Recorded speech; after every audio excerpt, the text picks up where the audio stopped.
to check on it at home, how to use it at school, and how the teacher can check on it at school, how we use it in the martial arts class.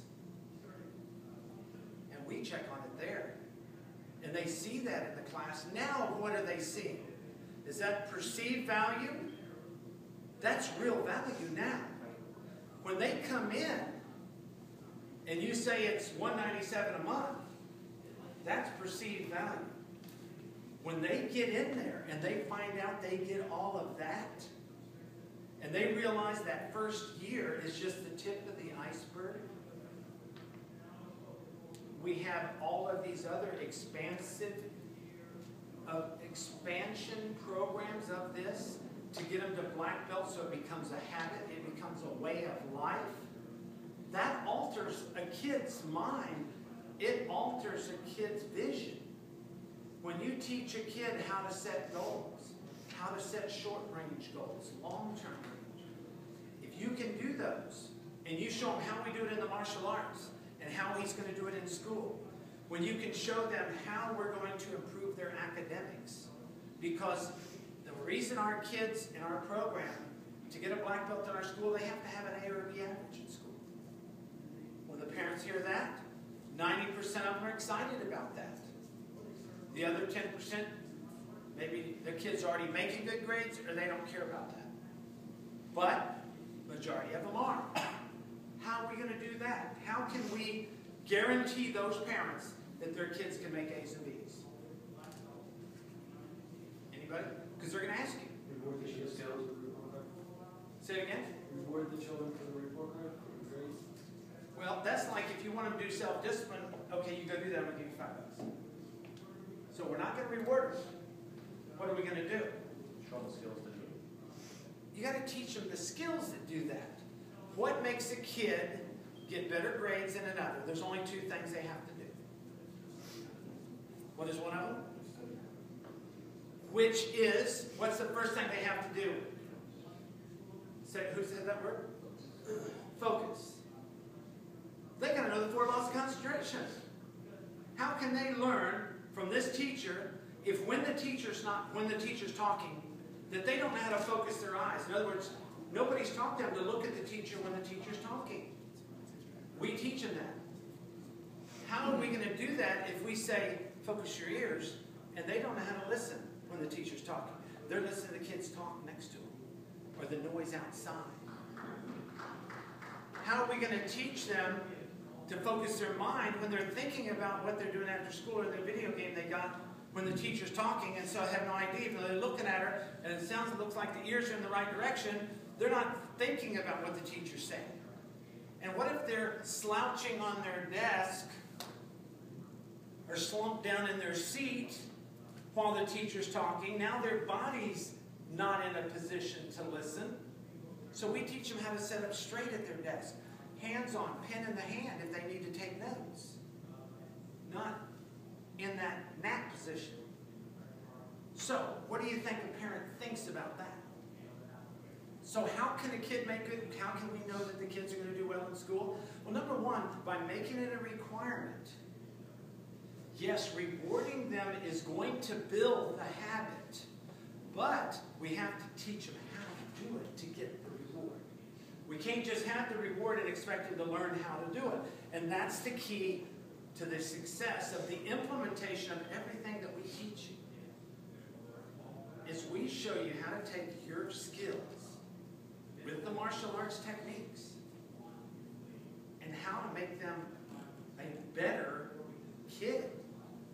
A type of kid that every parent wishes.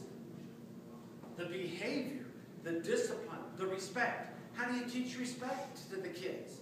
Because I guarantee you in America, these kids in America have no respect for teachers, for parents, for adults. 90% of them disrespect everybody. Huh? Yeah? Or don't even pay attention to them. So how do you teach respect? You know, when you're teaching respect, when you're teaching your kids how to respect the teachers, it's very important that they understand the reason for teaching that respect. and what it means to respect your teacher. We teach them respect by teaching them the 7 magic words. And we have these magic words that we teach them in the intro. So if they use these words, all of a sudden, wow, the parent goes, wow, we should use those all the time. So we expect them, when they go for their next spell test, they have to have been using those 7 magic words. If they haven't, they're not going to be passing their test because they didn't get a strike for it. So who's going to tell us they did that? Are we going to their school? Are we going to their house? No. Parent has to sign off on it. What if the parent's lying? Well, you'll know. That's off on them, because we'll know if they've been respecting us, because have they been using those words? Parent's going to say they are. Well, parent wants to do that, that's fine, but the parents tell us they're getting it. Teachers are getting it. Teacher signs approval. You have to explain that to the parents, say, hey, this is a lesson we're trying to teach them, and then Absolutely. they can help you partner with the children. Guess what? Are we doing this by ourselves? No. Who's involved? The parents and the teacher. Guess what in America, though? Most parents are involved. That's why kids have so many problems. And you know why? Yeah, they work too much. They work so much, and guess what else? They're stupid. They have no clue. They didn't go to school on how to raise a kid. You know how they raise their kid? Same way you were raised. How was that? How was that? Whatever they learned from their parents. Until somebody broke the mold. And hopefully, so parenting is a job. So, now, are we telling the parent this? No. We're not going to tell the parent this, but we're giving them these lessons. Our compliments are from our parents. Wow. I wish somebody had told me this earlier. My kid's already 10 years old. I could have already been using it. Is my 3-year-old too young to learn this? Heck no. Get him now. Get the habit early. Yeah. Since we're new to this, you said that there's 4 concentrations, and you said that the parents sign off on. What do they sign off on? We have papers that they have to fill out. I see. So again, this is all part of this system. Okay. That's why when you get the packet of information, it's not the packet. It's the implementation. All these things that I just told you, you probably heard some of those before. But it's not that works. What is it? The implementation of it. When you heard some of the examples that I gave on how we teach this and how we teach that, how we use it in the school, how we use it at home, how we use it at the karate school, everything we teach them, guess what? We teach them in all 3 of those arenas. Why? Because guess what? A lot of kids do that stuff. They're yes kids at home, and they get out of home and they're terrors. They run amok at school or anything they're in. They're problem kids. Because a lot of the kids nowadays are followers. They're not leaders. And he just said the right word. Because that's what we're telling the parents. Friend does something, they all do. A kid's either a leader or a follower. And most kids learn from somebody else. Now, that's why it's so important to surround yourself with your peers. What did Toby say earlier? Don't surround yourself with losers. That's what we're going to teach the parents. You look at the 5 closest kids your son hangs out with, and that's an average of what your kid's going to be. Shit.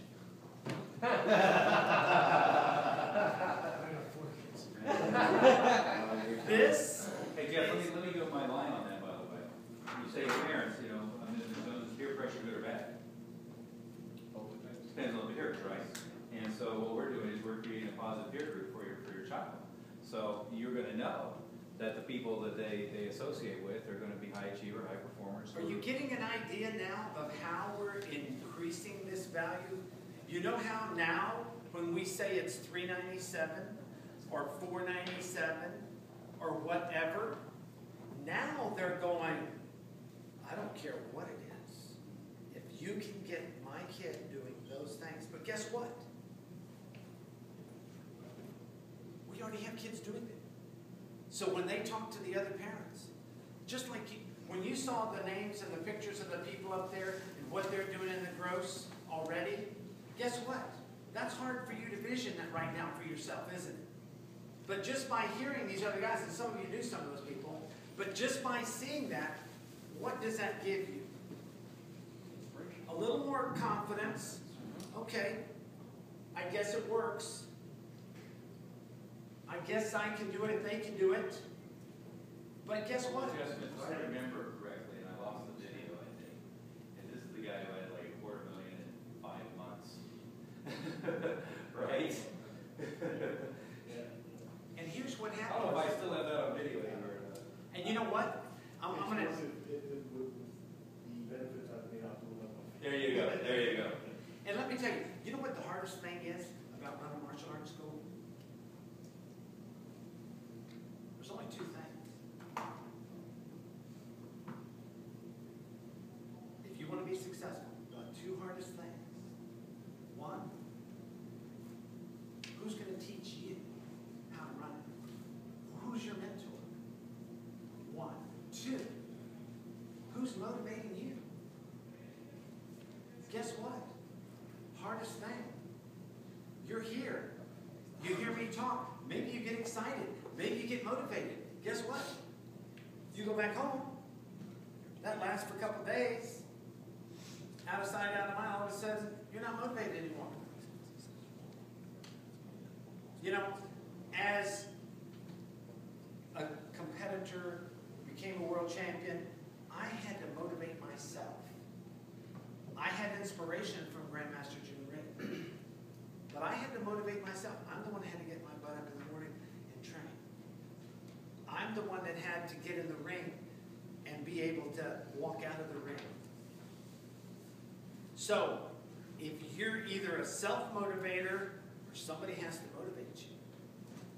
Now, everybody who has somebody to motivate them, I call it like a battery. You're either a battery or you're a battery charger. Which one has more impact? So you not only have the juice, but do you have enough juice to give somebody else extra juice? Anybody ever had their battery go dead, have to get a jump start? Guess what happens? Don't always jump start, do they? What do they have to do before they can jump start it? Anybody ever had this? Have to rev up, clip them on there, rev up the engine, get that thing putting out enough juice that there's enough juice to kick over to the next one. Well, guess what? Are you any different running your school? At your school, you're the battery charger. Who do you have to generate? Who's jump starting off your battery? Will you come jumpstart mine? Who's jump starting? Who are you jump starting at your school? Your staff first. Because your staff, guess what?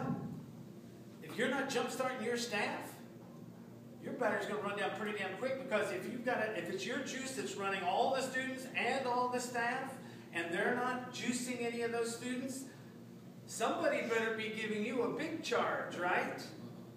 And that's why you have this association that we put together. They don't understand the jumpstart reference. Which one did you say? Who's going to jumpstart you? Yeah, I'm in my car. Yeah, his Porsche is dead battery right now. And the Porsche... There's more to it than that. We went out of town for a couple of weeks, and I'm a mechanical moron. Last time I jump-started the battery in this car, I blew out the ignition, the sound system and the nav system, That was only which was $4,500. $4,500 plus installation at the dealer. So I upgraded to the Porsche's electronic sound system. The battery is under the hood, and the hood is electrically operated. You can jump it from the engine compartment or from under the hood, which is where the battery is, but both of them are electric. So if the So battery's if it dead, goes completely dead, like leaving it with the thing plugged into the electric lighter for 2 weeks while it was out of town at Disney can do, is